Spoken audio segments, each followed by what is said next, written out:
Jésus,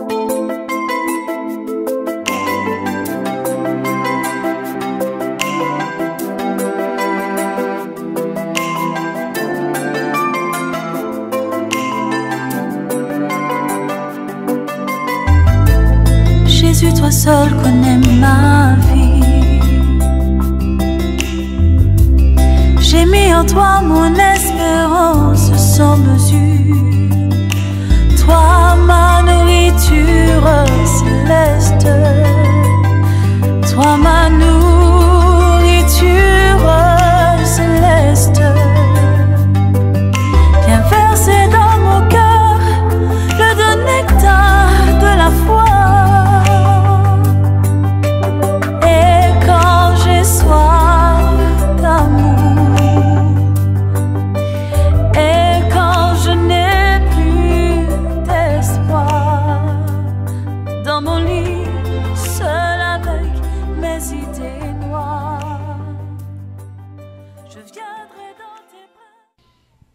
Mais je vais faire la même déclaration que je répétais ici à maintes reprises. Il n'y a pas une partie du corps humain qui soit liée à notre personnalité et à notre caractère qui contribue soit dans le bien ou dans le mal comme la langue. Alléluia. Je dis alléluia.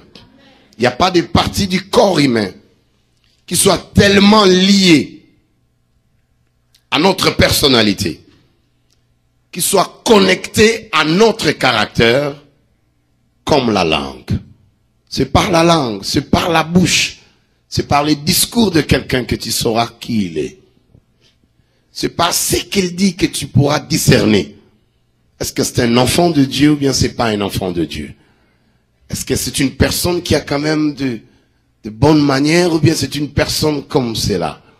C'est par son discours, c'est par ce qu'il dit que tu pourras comprendre son caractère et comprendre exactement qui il est. Il n'y a pas de partie du corps humain qui soit reliée à notre personnalité et qui contribue soit dans le bien ou dans le mal, comme la langue. Proverbe 18, beaucoup de versets que je vous ai donnés, verset 21, nous dit que le pouvoir de la vie et de la mort sont au bout de la langue.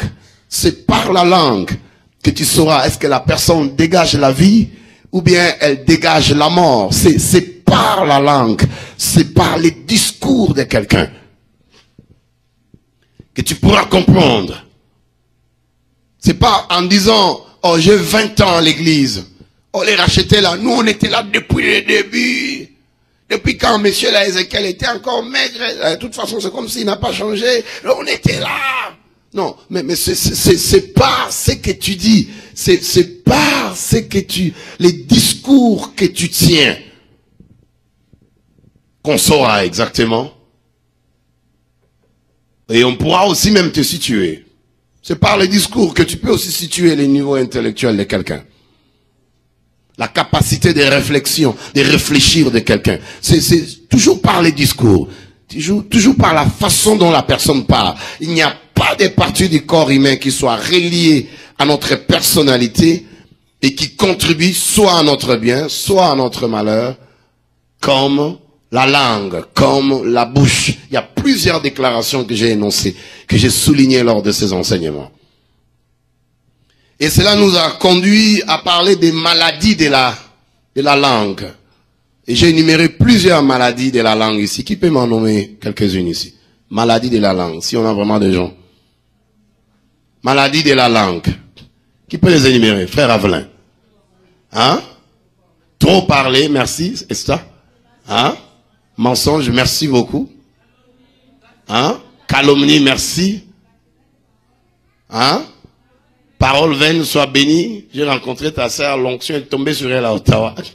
Oui, mon frère Guy là-bas. La flatterie, waouh, Dieu te bénisse.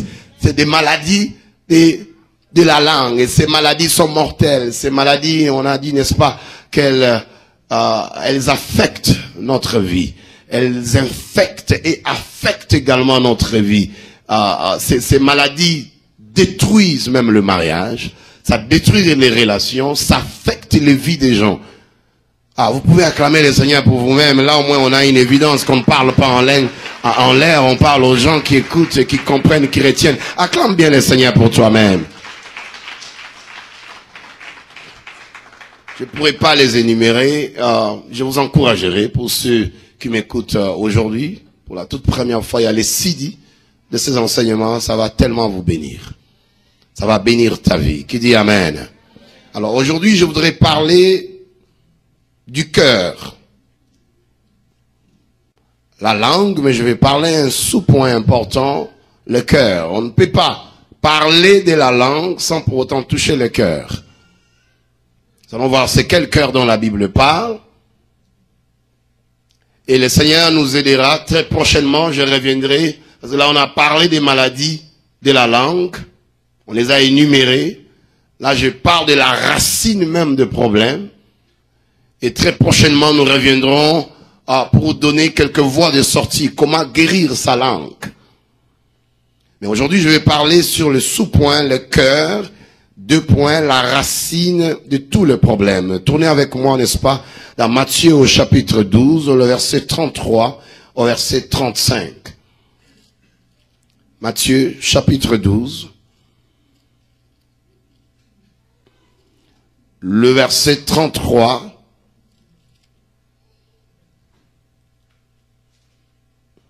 Au verset 35. Si tu aimes la parole de Dieu, tu peux la lire ensemble avec moi à haute voix. Matthieu chapitre 12, verset 33 au verset 35 à haute voix. Ready, go. Ou dites que l'arbre est bon et que son fruit est bon. Ou dites que l'arbre est mauvais et que son fruit est aussi mauvais. Car on connaît l'arbre par le fruit. Verset 34, race de vipères, comment pourriez-vous dire de bonnes choses, méchants comme vous l'êtes? Car c'est de l'abondance du cœur que la bouche parle. Est-ce qu'on peut le relire?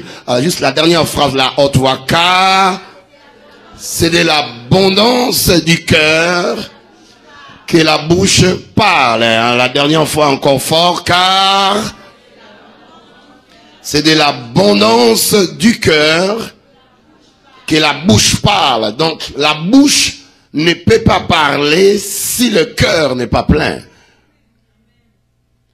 La bouche ne peut pas s'exprimer. La bouche ne peut pas parler si le cœur n'est pas rempli, si le cœur n'est pas plein de ce que la bouche va dire. La Bible est claire, et ça c'est les enseignements de Jésus-Christ lui-même. La Bible est claire quand elle dit que la racine de tous les problèmes qui affectent la langue, c'est le cœur. Donc nous ne pouvons pas parler des maladies de la langue ou de la bouche, ou parler de ce que la langue crée et sème comme problème et trouble parmi le peuple de Dieu, sans pour autant toucher le cœur. Car c'est de l'abondance du cœur que la bouche parle. Ce qui sera rempli dans ton cœur, c'est ce qui sera énoncé par ta bouche, c'est ce qui sera dit par ta bouche. C'est de l'abondance du cœur que la bouche parle. Le cœur est comme un arbre et les paroles sont ses fruits. Le Seigneur est en train de comparer cela. Il compare le cœur à l'arbre et il compare le fruit de l'arbre, n'est-ce pas, aux paroles qui proviennent du cœur. Le cœur est comme un arbre et les paroles sont ses fruits. Les paroles qui sortent de notre bouche indiquent la condition ou alors même l'état de notre âme. Les paroles qui sortent de ta bouche indiquent l'état de ton cœur. Les paroles qui sortent de ta bouche indiquent l'état indique la condition, indique la façon d'être de ton cœur. Les paroles qui sortent de ta bouche indiquent l'état de ton cœur. Je peux le dire autrement. Les paroles qui sortent de ta bouche révèlent l'état de ton cœur, révèlent l'identité, le caractère de ton cœur, révèlent si ton cœur est bon ou alors il est mauvais. Les paroles qui sortent de ta bouche révèlent l'état de ton cœur. Si le cœur est bon, les paroles seront aussi bonnes. Si l'arbre est bon, les fruits seront aussi bons. Mais si l'arbre est mauvais, les fruits seront aussi mauvais. Les fruits seront amers. Les fruits vont laisser, les fruits ne vont pas attirer, ne vont pas donner de la joie à qui que ce soit. Lorsque l'arbre est mauvais, les fruits seront aussi mauvais. Et en contraste, lorsque l'arbre est bon, les fruits seront aussi bons. Et retiens toujours ce que le Seigneur est en train de, le parallélisme que le Seigneur est en train de faire entre le cœur, l'arbre, ses fruits, les paroles qui sortent, qui proviennent de notre cœur. Si le cœur est bon, si ton cœur est bon, mon frère, ma sœur, tes paroles seront des paroles de grâce. Tes paroles seront des paroles de bonté. Tes paroles seront des paroles pleines de miséricorde. Tes paroles ne seront pas remplies de sévérité, de dureté, de calomnie, de critiques, de mensonges, d'hypocrisie. Tes paroles seront remplies de grâce. Tes paroles seront remplies de bonté. Tes paroles vont mettre en évidence l'état de ton cœur. Mais si ton cœur est mauvais, you can never expect anything good out of an evil heart. Tu ne peux pas t'attendre à quelque chose de bon provenant d'un cœur qui est mauvais. Tu ne peux pas t'attendre à cela. Lorsque le cœur est mauvais, c'est là où on va voir le résultat de ce cœur-là, le fruit de ce cœur-là. Ça sera quoi? Les querelles. Ça sera quoi? Les zizanies entre les gens. Les calomnies, le mensonge, médisance, hypocrisie, double face, double jeu. You know. Le cœur est mauvais. En tout cas, ma sœur, je pense que dans cette église-là, les pasteurs-là ne t'aiment pas. En tout cas, je pense, toi, tu n'es pas vraiment beaucoup aimé. Le cœur, tu es en train de mettre en évidence l'état de ton cœur. Ton cœur est mauvais. Voilà pourquoi tu ne peux pas s'aimer l'amour. Tu es là pour diviser. Tu es là pour séparer. Tu es là pour s'aimer la haine. Tu es là pour s'aimer la colère parce que ton cœur est mauvais. Ton cœur est en train de s'exprimer. Ah, je pense pas qu'on t'aime. Ah, regarde celle-là, elle s'habille comme ça pour les mariages. Les mariages, là, je vois même pas quelqu'un qui va la prendre en mariage. Alors, quand elle est en train de s'habiller, elle est en train de chercher un homme. Qui t'a dit qu'elle est en train de chercher un homme? C'est l'état de ton cœur. Ton cœur est tellement mauvais. Voilà pourquoi ce qui sort de ton cœur est mauvais. Quand tu parles, tu blesses les gens. Tes paroles blessent. Tes paroles divisent. Tes paroles séparent les gens. Le Seigneur nous a donné un ministère de la réconciliation. Alléluia. Et nous, étant des serviteurs de Dieu, nous devons bien faire notre travail. Je vous ai dit ici, je suis arrivé à Paris, une maman comme ça, qui son mariage n'a pas réussi, elle veut faire tomber les pots cassés, faire payer à son neveu le fait que son mariage ne marche pas. D'après ses prophéties à elle, c'est son neveu qui est là, qui fait que son mariage ne puisse pas marcher. Alors moi, je venais de Montréal, là, je devais aller prêcher là-bas. Je prêche, il m'a me voir. Oh prophète, je voulais te voir. Ah vraiment, heureusement tu es là. J'ai vu que tu priais. Tu as vu le garçon que tu priais là. Je priais pour les gens comme toujours. Il dit, oh non, c'est mon neveu. En tout cas, je bénis le Seigneur. Parce qu'aujourd'hui, Dieu m'a confirmé que réellement mon neveu là a la sorcellerie. J'étais bien suivi quand tu priais. Tu chassais la sorcellerie. J'ai compris, oh c'est lui là vraiment. Le Seigneur me confirme ce que moi j'avais vu. J'ai dit à cette maman-là, ah bon, le Seigneur te confirme quoi? Oh non, mais c'est ça, tu l'as dit, prophète. Tu l'as dit, tu as prié pour lui. La façon dont je voyais, il était en train de manifester là, c'était seulement la sorcellerie. Donc toi, tu qualifies quelqu'un de la sorcellerie par une manifestation démoniaque. Si quelqu'un a des liens, des chaînes, on ne peut pas s'attendre à des manifestations du Saint-Esprit.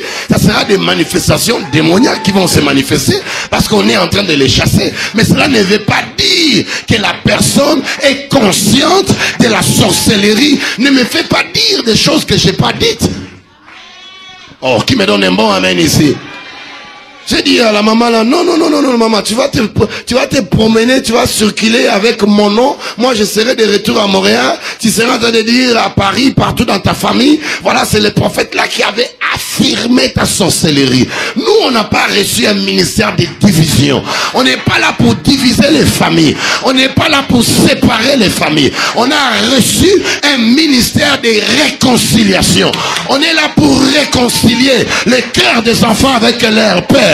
Le cœur des filles avec leur mère, le cœur des garçons avec leur père, ramener leur cœur à l'obéissance de la parole de Dieu. Ça c'est l'évangile que je prêche. Ça c'est l'évangile de Jésus-Christ.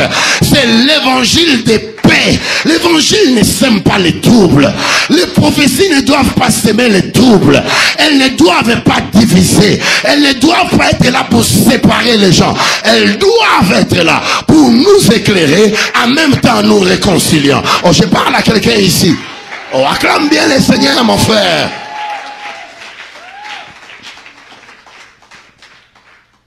J'ai dit, maman, non, non, non, non, arrête ça. Et je demande au garçon, est-ce que toi tu es sorcier? Il me dit non. Prophète, on dit que tu es prophète, mais regarde dans tes radars là, est-ce que moi je suis sorcier? Ma tante m'a dit d'accepter ma sorcellerie, parce que si je n'accepte pas, elle va me déporter, elle va me faire déporter. Elle va me retourner à Kinshasa. Alors, dans cette peur-là, j'avais pas le choix, j'ai accepté parce que je ne vais pas retourner à Kinshasa. La sorcellerie là, tu ne vas pas faire accepter quelqu'un la sorcellerie de force. Non. Les jeunes hommes terrorisés qu'il était, suis-moi ici, dans la terreur, il a accepté, oui, c'est moi qui bloque. Si tu coinces trop quelqu'un, tu coinces, finalement il va te dire ce que tu veux entendre. Je regardais les jeunes hommes là, les Saint-Esprit me parlaient clairement. Me dit, ce jeune homme n'a pas la sorcellerie. Sa tante est en train de lui chercher des problèmes pour rien. Le frustration, elle refoule les frustrations de sa vie. C'est un beau jeune homme de 18 ans, 19 ans, qui cherche sa vie. Je dis à la maman là, tu es mal tombé. Allez, va chercher les prophètes barbares, ok? Tu es très mal tombé ici. Moi, je ne vais pas t'accorder cela. Dieu ne me l'a pas non plus révélé. Le problème, c'est toi. Tu es mauvaise. Tu dois donner ton cœur à Jésus. Tu dois te convertir. Le premier sorcier ou la première sorcière de ta vie, c'est toi-même. Laisse ces jeunes hommes-là. Laisse-les. J'ai libéré ces jeunes hommes-là en quelques secondes comme ça. Je l'ai libéré. Après la réunion, j'ai dit à un homme, viens m'embrasser, come and give me a hug. Elle est venue m'a donner un hug. J'ai dit, sois béni, va de l'avant, prospère. Là, je peux voir sa tante. Le coup, c'est vraiment qu'on fait. Oh, tu vas m'amener nulle part. C'est pas toi qui as payé pour moi les billets de venir. Alléluia. J'ai dit alléluia. Les paroles révèlent l'état du cœur de quelqu'un. Les paroles révèlent l'état du cœur de quelqu'un. C'est de l'abondance du cœur que la bouche parle. La bouche ne peut pas parler aussi longtemps que le cœur n'est pas rempli de ces paroles-là. Soit des bonnes paroles, soit des mauvaises paroles, soit des paroles qui divisent, qui sèment la zizanie, qui séparent les amis, qui séparent les frères, qui séparent l'homme et la femme. Je ne sais pas où je dis là. Quelqu'un m'appelle, il me dit, oh non, mon mari avait une vision. Les histoires de prophéties là, ça, c'est devenu trop scandaleux. Un ange est descendu du ciel. Je vous dis, hein. L'ange a demandé, c'est mon mari qui me dit, l'ange a demandé à mon mari, est-ce que toi et ta femme, vous vous entendez? Le mari qui dit ça, dit à l'ange, non, on ne s'entend pas. Suivez-moi très bien. Dans cette même vision-là, l'ange avait une feuille, il a pris bonne note. L'ange est retourné au ciel. Toujours des affaires que vous suivez des prophéties, là, des prophètes. Prophéties. Il y en a plein ici. Regarde la puissance qui était descendue là. L'autre jour, l'ange est revenu. Et il a maintenant posé la question à la femme. Est-ce que toi et ton mari vous entendez? La femme a répondu, non, on ne s'entend pas. Le même ange a pris encore bonne note. Maintenant, l'autre jour, le mari voit encore une vision. Tu vois les maris, hein, quand le cœur est déjà rempli de séparations, de divorces, il est en train de tromper sa femme, il veut maintenant se cacher, se camoufler derrière les prophéties et les visions et les rêves, comme si tous les rêves qu'on rêve viennent réellement de Dieu. Mais non! L'autre jour, l'homme toujours rêve, dans cette vision-là, il s'est promené avec sa femme, un ange est descendu du ciel, dit-il, et l'ange là a bousculé sa femme.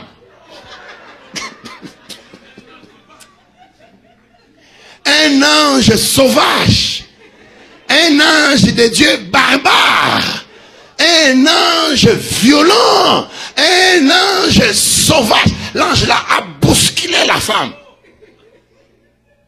Et maintenant l'homme marchait seul sur les chemins. J'ai dit à ces bien-aimés là, waouh, cet ange-là est terrible. La prophétie par excellence dit que l'homme ne sépare pas ce que Dieu a uni. Vous êtes mariés, ça fait très longtemps. Maintenant l'ange là vient, il te bouscule.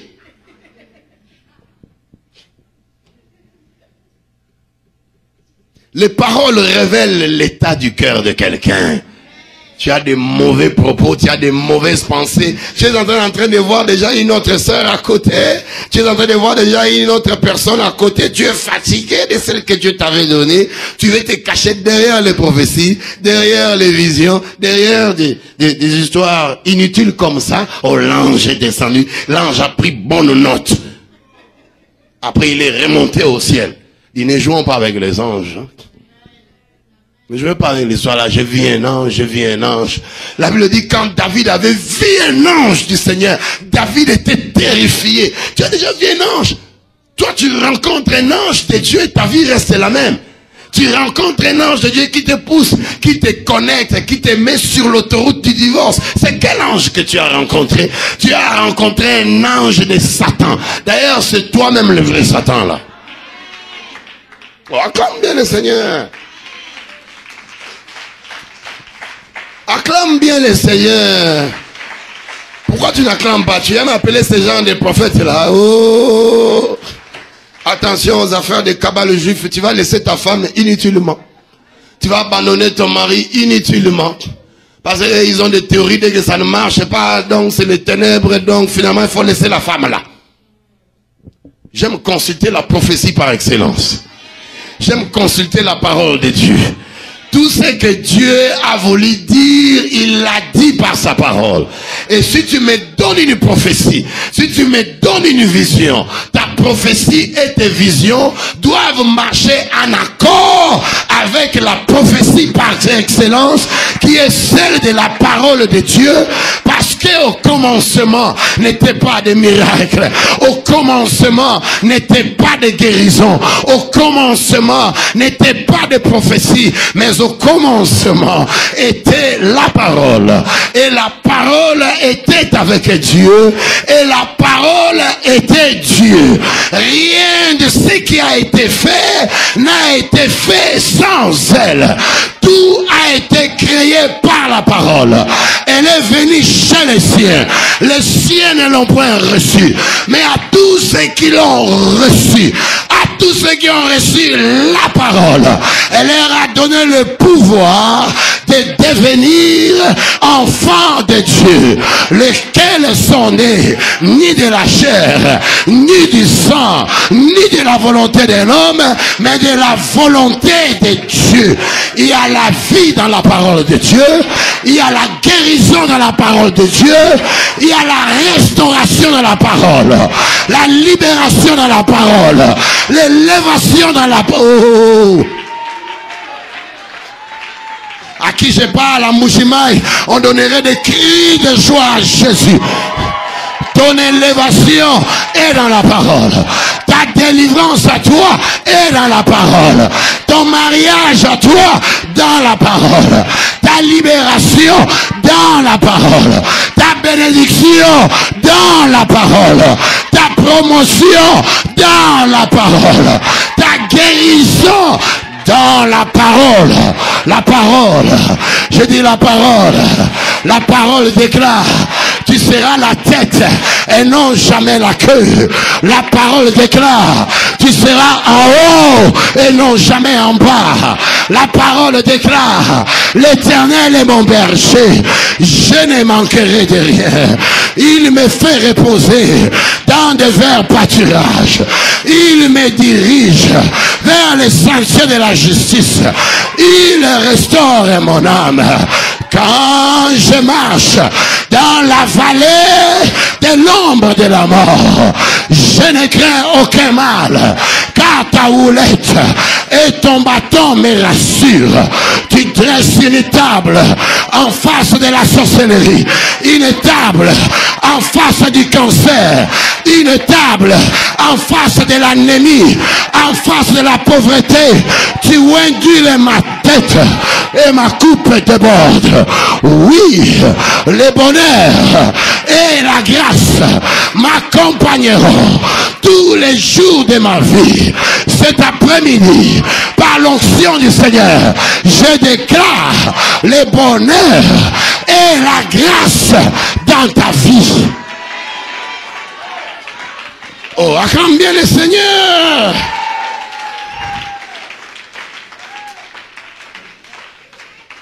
Regarde celui qui est à ta gauche, à ta droite, dis-lui: ça, c'est la parole. Fais-lui ça encore. Ça, voisin à gauche, voisin à droite, ça, c'est la parole. Vous connaîtrez la vérité.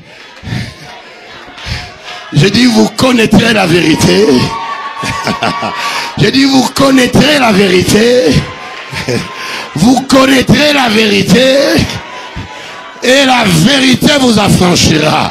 Sois libéré des liens, sois libéré des maris de nuit, sois libéré des liens de ténèbres, sois libéré des liens de vaudou, sois libéré de célibat prolongé. On doit célébrer ton mariage.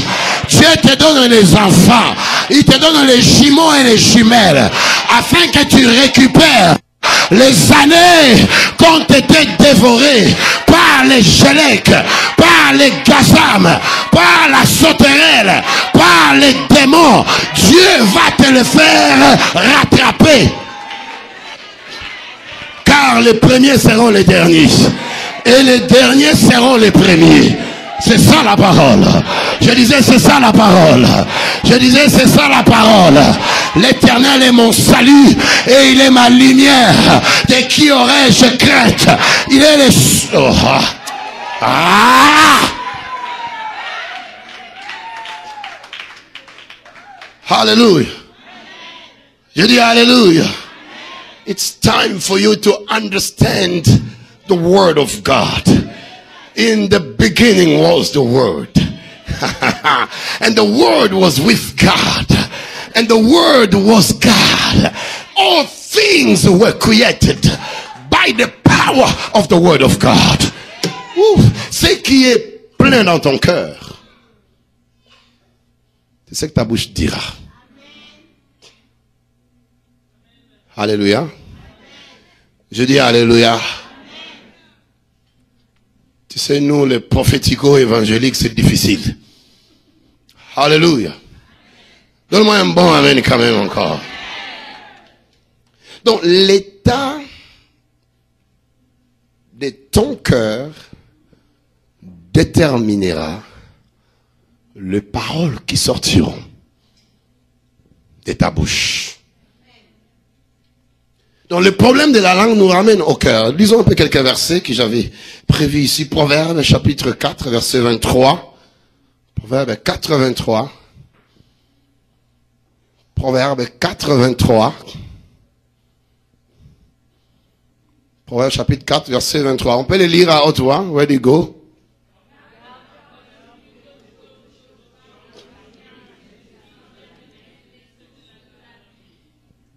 Encore, on peut le relire encore. Garde.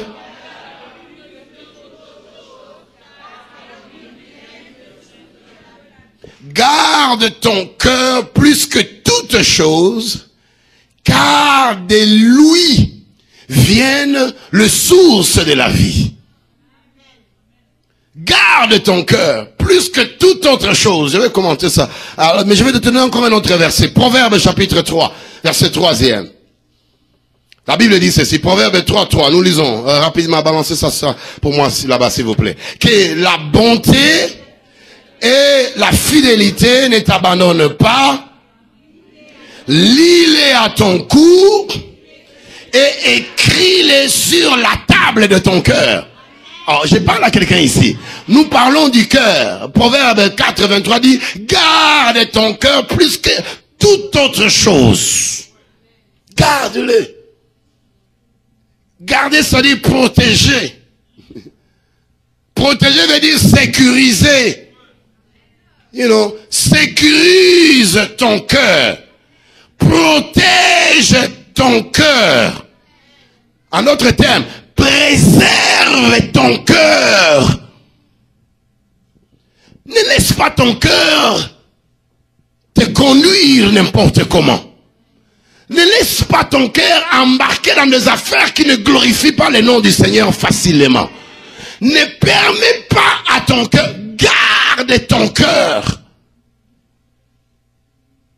Plus que toute chose. Plus que les voitures, plus que les maisons, plus que toute autre chose. Maintenant, le 3e chapitre dit que la bonté et la fidélité ne t'abandonnent pas. Lis-les à ton cou et écris-les sur la table de ton cœur. Proverbe 6, verset 21. Proverbe 6, 21. Balance nous Proverbe 6, 21. On parle toujours du cœur. Proverbe 6, 21. Ready, go. Lis-les constamment sur ton cœur. Attache-les à ton cou. Vous allez voir, il y a trop de similitudes. You know. Lis la parole. Lis les enseignements de ton père et de ta mère. Attache-les à ton cou et écris-les sur la table de ton cœur. On revient toujours sur le cœur. Proverbe 7, verset 3e. Proverbe chapitre 7, verset 3e. Parlant encore du cœur. Il dit quoi? Garde mes enseignements comme la prunelle de tes yeux. Lis-les sur tes doigts. Écris-les sur la table. Oh, est-ce que tu es avec moi là? Écris-les sur la table de ton cœur. Il y a plusieurs versets bibliques qui traitent et qui parlent du cœur. Du cœur. Si ton cœur n'est pas préservé, si tu ne gardes pas ton cœur, tes paroles seront empoisonnées. Tes paroles, tu parleras, mais tu vas chasser ton mari, tu vas chasser un fiancé, tu vas détruire une relation par les paroles, parce que toi tu ne parles pas bien. Quand tu parles, toi tu penses que tu parles bien, cependant tu blesses les gens. Tu blesses les gens. Tu sais qu'il y a des gens comme ça. Il est en train de blesser les gens à gauche, à droite, mais il ne se rend pas compte. Il ne veut pas non plus qu'on puisse lui dire cela. Mais si tu veux pas qu'on t'en parle, mais laisse au moins, permets à la parole de Dieu d'entrer en toi et de faire le travail dans ton cœur. Et lorsque la Bible parle du cœur, il ne s'agit pas de l'organe physique, qui pompe le sang dans notre organe. Quand la Bible parle du cœur, ce n'est pas de l'organe physique que moi et toi nous connaissons, qui pompe le sang, le cœur qui est en train de battre. Non, c'est pas de ce cœur-là que la Bible parle. Dans la Bible, le mot cœur vient de l'hébreu, je vais appeler ça leb, L-E-B-H, est synonyme de leba. Il est utilisé 860 fois dans l'Ancien Testament. Le mot cœur est utilisé 860 fois dans l'Ancien Testament, alors que le mot cœur du grec cardia est utilisé 160 fois dans le Nouveau Testament. Donc le mot cœur dans la Bible, quand la Bible parle du cœur, il ne parle pas de l'organe physique qui pompe le sang. Quand la Bible parle du cœur, la Bible désigne le cœur comme étant l'esprit de l'homme. La Bible désire le cœur comme étant l'homme intérieur, l'homme intérieur, l'esprit de l'homme, ton esprit à toi, mon esprit à moi. La Bible l'appelle le cœur. Le cœur dont la Bible parle, le cœur désigne communément l'esprit de l'homme comme le centre de la pensée et le centre de la raison. Le cœur, c'est l'esprit de l'homme. Le cœur dans la Bible, le cœur de l'homme, c'est l'homme intérieur que les gens ne voient pas. C'est le vrai toi invisible que l'on ne peut pas toucher, que l'on ne peut pas cerner, que l'on ne peut pas palper. Il est invisible, mais il est là en toi. Il est réel. En fait, le cœur que la Bible parle, c'est le vrai toi. C'est ton homme intérieur que les gens ne peuvent pas voir. Parce que le vrai Ézéchiel, c'est pas les corps, les physiques que tu peux toucher, avec qui tu peux parler. Le vrai Ézéchiel, il est à l'intérieur. C'est l'esprit d'Ézéchiel. Parce que l'homme a trois parties: l'esprit, l'âme et les corps. Alors l'esprit, le cœur dont la Bible parle ici, c'est l'esprit de l'homme. La pensée de l'hébreu concevait l'homme comme un tout avec la somme de ses attributs physiques, intellectuels, psychologiques. Elle place le cœur, c'est-à-dire l'esprit de l'homme, au centre de contrôle de tout cela.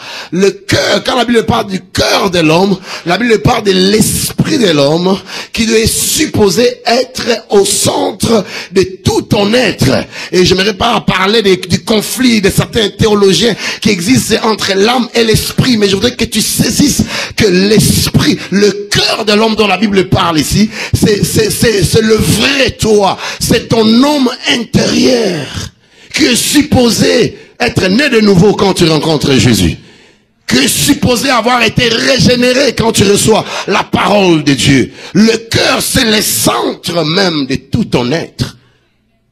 Alléluia. Je dis alléluia. Ainsi, les termes modernes de caractère, personnalité, volonté, pensée, émotion captent quelque chose dans la signification profonde de cœur, dans son utilisation vétérotestamentaire.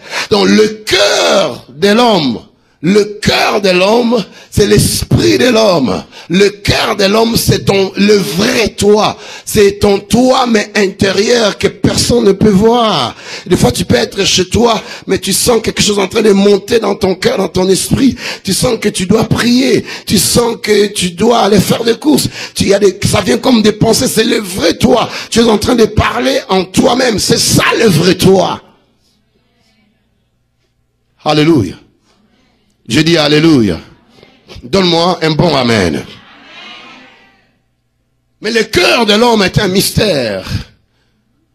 Le cœur est sous l'empire du péché. Il est la source de mauvaises pensées. On peut nous balancer rapidement. Matthieu chapitre 15, verset 19. Matthieu chapitre 15, verset 19. Le cœur de l'homme est sous l'empire du péché. L'esprit de l'homme intérieur est souvent sous l'empire du péché. Il est source de mauvaises pensées. Matthieu 15, verset 19. On peut lire: car c'est du cœur que viennent les mauvaises pensées, le meurtre, les adultères, les impudicités, les vols, les faux témoignages et les calomnies. Ça vient d'où? Ça vient du cœur. Est-ce que tu as vu cela? Ça vient du cœur de l'homme. Ça vient du fond intérieur de l'homme. Ça vient de toi, de ta partie partie invisible que l'on ne peut pas toucher, que l'on ne peut pas palper, mais cette partie est réelle. Ça vient du cœur de l'homme. Les mauvaises pensées ne viennent pas directement de la langue. Les mauvaises pensées ne viennent pas directement de la bouche. Les mauvais propos, les viols, le meurtre, les adultères, impureté, impudicité, ça ne vient pas directement de la bouche. Le Seigneur Jésus dit, ça vient du cœur de l'homme. Le cœur est souvent sous l'empire du péché. Car c'est du cœur que viennent les mauvaises pensées, le meurtre. Le cœur est souvent désobéissant. Selon Romains chapitre 2, le 5e verset. Il est impénitent. Le cœur de l'homme est méchant et incrédule. Le cœur de l'homme est souvent méchant et incrédule. Le cœur de l'homme est souvent imprévisible. Le cœur de l'homme, souvent on est tellement méchant que l'on pense qu'on est bon. Mais cependant, c'est la méchanceté qui est dans notre cœur. Le cœur de l'homme est souvent désobéissant. Le cœur de l'homme est imprévisible. Le cœur de l'homme est souvent impénitent. Il n'est pas honnête. Il est méchant et incrédule. Selon chapitre 3 de Hébreux, le 12e verset. Mais je voudrais qu'on lise Jérémie chapitre 17 avant de finir. Jérémie chapitre 17, le 9e au 10e verset, parlant du cœur de l'homme. Jérémie, the book of Jeremiah, chapter 17, verse number 9 and 10. Watch this. Regarde ceci, si on peut lire avec moi. Le cœur est tortueux par-dessus tout. Et il est méchant. Qui peut le connaître? Le verset qui suit. Moi, l'Éternel, j'éprouve le cœur, je sonde les reins, pour rendre à chacun selon ses voies et selon le fruit de ses œuvres. Mais revenons au 9e verset. Le cœur de l'homme, 9e verset, le cœur de l'homme est tortueux.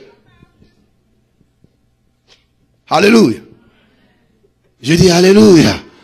C'est à cause du cœur de l'homme qu'on a des problèmes dans la communauté. C'est à cause du cœur de l'homme qu'il y a aujourd'hui des meurtres, des gens semblent tuer au nom d'une certaine religion. À cause du cœur de l'homme, on est en train de décapiter les gens à cause, au nom d'une certaine religion. À cause du cœur de l'homme, on est en train de violer, on est en train de faire des impuretés, des impudicités. Il y a des assassinats partout dans le monde. À cause du cœur de l'homme, à cause du cœur de l'homme, on a des problèmes dans nos églises, des problèmes dans nos communautés. Celui-là avait celui-ci, l'autre l'avait celui-là, l'autre l'avait qu'on fasse ce qu'il veut. Si on fait pas ce qu'il veut, ça pose des problèmes. C'est à cause du cœur de l'homme qu'il y a des divorces aujourd'hui. Les mariages ne tiennent plus longtemps. On se marie 2, 3, 4 ans, 5 ans plus tard, c'est le divorce. À cause du cœur de l'homme. Le cœur de l'homme est imprévisible. Jérémie utilise le mot tortueux. Il dit, le cœur de l'homme est tortueux. Vous savez, quand on parle de quelque chose qui est tortueux, cela veut dire que c'est quelque chose qui fait des détours. Qui fait des détours. C'est quelque chose qui présente des courbes irrégulières. Courbes, tu sais, quand tu es en train de conduire sur une voie pleine de courbes, tu vas à gauche, tu n'as pas fini de tourner à gauche, directement il y a une autre courbe à droite, tu courbes encore à droite, après il y a encore une autre courbe. Le cœur de l'homme a des détours, le cœur de l'homme est tortueux, il fait des détours, il présente des courbes irrégulières. Le cœur de l'homme est instable. Aujourd'hui il va te dire il t'aime, demain il te dira il t'aime plus, aujourd'hui il t'a salué, demain il va regarder de loin, aujourd'hui il marche avec toi, 10 ans plus tard il dit ce n'est plus la femme de ma vie, 5 ans plus tard il dit ce n'est plus l'homme de ma vie. Le cœur de l'homme est tortueux. À tel point où Jérémie dit, prophète Jeremiah, il se pose la question, Jérémie, en disant, qui peut connaître le cœur de l'homme? Parce que tu peux être avec une femme aussi, tu passes avec 5 ans, tu penses la connaître, cependant tu ne la connais pas. Tu peux être avec un homme, tu fais 20 ans, 10 ans, tu penses les connaître, cependant tu ne les connais pas. Il est en train de mener une double vie. Qu'est-ce qu'on n'a pas entendu? Il vient en Europe, en Occident, a laissé sa femme là-bas. Mais quand il arrive ici, il présente les choses comme quoi que lui, il est divorcé. À la femme au pays qu'il a laissé en Haïti ou bien en Afrique, il continue à entretenir la relation. Non, non, tu dois venir. En tout cas, chérie, on va tout faire. Je vais me battre. Je suis l'homme. Je vais me battre. Je vais te parrainer. En même temps, ici, il a commencé déjà une autre relation. Avec une autre sœur aussi, soi-disant de l'église, et qui est en train aussi de lui promettre le mariage.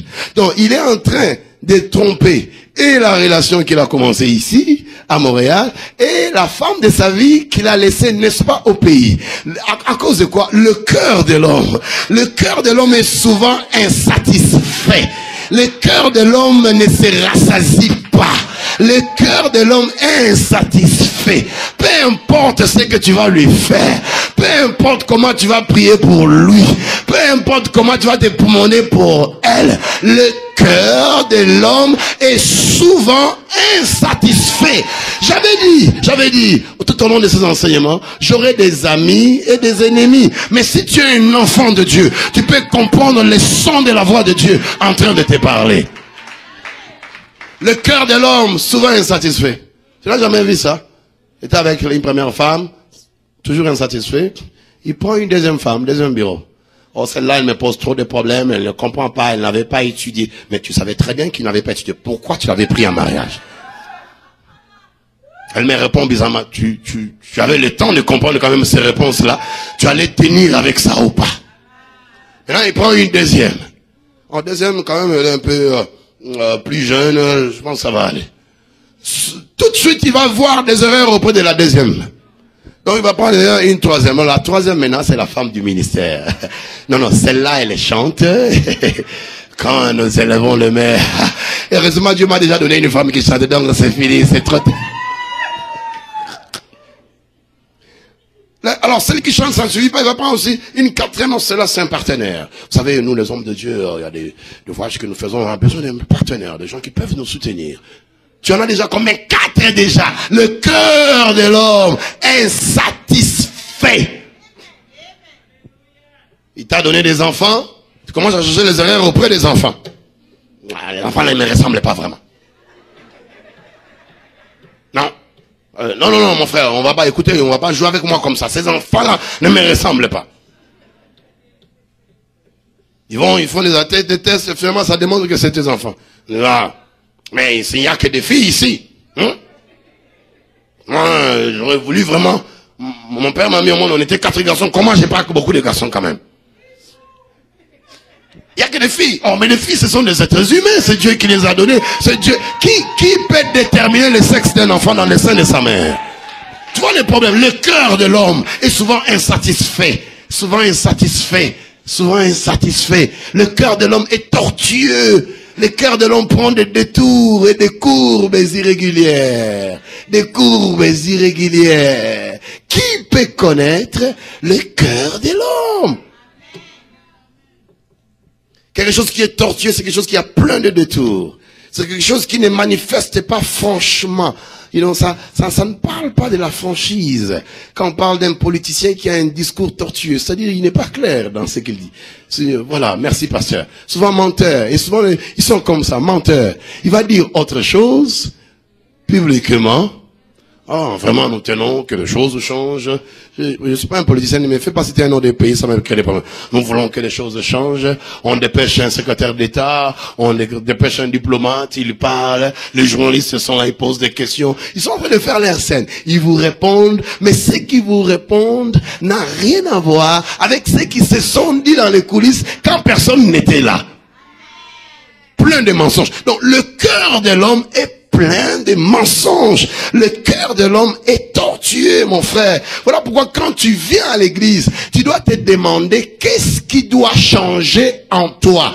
Est-ce que c'est ta taille qui doit changer? Est-ce que c'est ton nez qui doit changer? Est-ce que c'est la couleur de ta peau qui doit changer? Est-ce que c'est ta démarche qui doit changer? Quand tu viens à l'église, ce n'est pas les cheveux qui doivent changer, ce n'est pas ta taille qui doit changer, ce n'est pas tes habits qui doivent changer, c'est ton cœur qui doit changer. C'est ton cœur cœur qui doit se convertir. C'est ton cœur qui doit se régénérer. C'est ton cœur qui doit se repentir. C'est ton cœur, le vrai toi. Il est intérieur. Ton homme intérieur. C'est celui-là qui doit changer. Dieu travaille en nous au niveau du cœur, au niveau de l'esprit de l'homme. Hébreux 4:12 dit que Dieu sonde le cœur. Jérémie 17, 9, 10 qu'on vient de lire avec vous. Dieu lui-même dit, c'est moi l'Éternel qui les éprouve.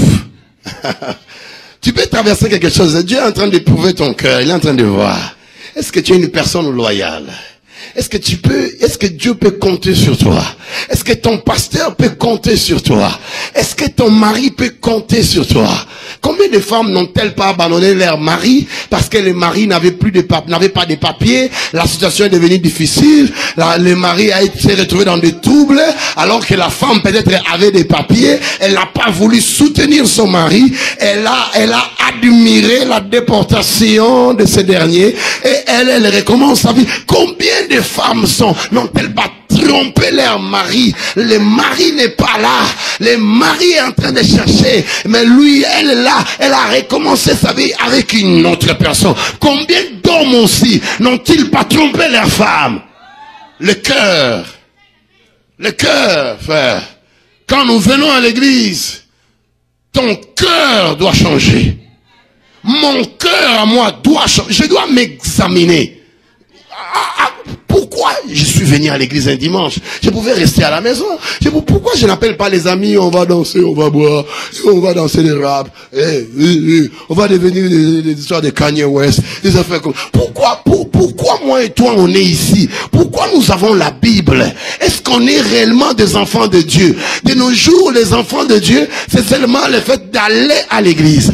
Aller à l'église ne fait pas de toi un enfant de Dieu.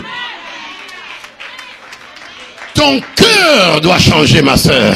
Ton cœur doit se convertir, mon frère. Ton cœur doit arrêter d'être tortueux. Parce que Dieu parlera et travaille en nous, dans le cœur. Il parle au cœur. Le Seigneur interpelle. Le Seigneur nous interpelle à tous les niveaux de notre personnalité, en rendant la neutralité impossible. Acte 7, 54. Le Seigneur accomplit son œuvre de renouveau dans le cœur. Dans le cœur. La conversion jaillit du cœur et représente la réponse de l'homme tout entier à l'appel de l'évangile. Le Seigneur nous interpelle souvent dans le cœur. Quand je vais aller prêcher là, tu peux entendre la voix du Seigneur. Si tu le veux, tu l'entendras. Seigneur, en train de parler à ton cœur, en train de te dire, c'est pas bon ce que tu fais là. C'est pas bon de prendre la femme d'autrui. C'est pas bon de mentir à tout moment. La voix, si tu es réellement un enfant de Dieu, la voix de la conscience d'un enfant de Dieu te parlera à ton cœur. Que la façon dont tu te comportes laisse à désirer. Ça met beaucoup de gens mal à l'aise. Tu dis que tu as la parole, tu dis que tu pries, tu dis que tu parles en langue, mais regarde ton comportement. Ton cœur doit t'interpeller. Mais si tu ne veux plus écouter la voix de Dieu qui parle à ton cœur, qui alors tu vas encore écouter? Tu sais, nous souvent on est comme ça. Oh, tu sais, frère, moi quand je m'énerve, j'écoute personne. Oh, mais dans la vie, il faut au moins avoir quelqu'un que tu écoutes. Deux ou toi, que tu écoutes quand même. Alléluia. Je dis alléluia. Je dis encore alléluia. Je voudrais arrêter ces messages tout en interpellant ton cœur. Ton cœur. Allez, je disais à quelqu'un, si l'évangile ne te change pas, qu'est-ce qui va encore te changer? C'est l'évangile qui doit nous changer. Est-ce que ça change? Tu vois, est-ce que quand tu es devenu enfant de Dieu, ton nez a changé? Tu as le même nez? Tu es toujours la même taille? Je ne suis pas devenu plus géant, non? Je suis toujours resté comme ça. Qu'est-ce qui doit changer? Mon intérieur, mon cœur. Mon cœur. Quoi faire avec les problèmes de cœur? Garde ton cœur. Préserve ton cœur. Laisse Dieu travailler en toi. Laisse Dieu travailler en ton cœur. Change mon cœur, Seigneur. et purifie-moi.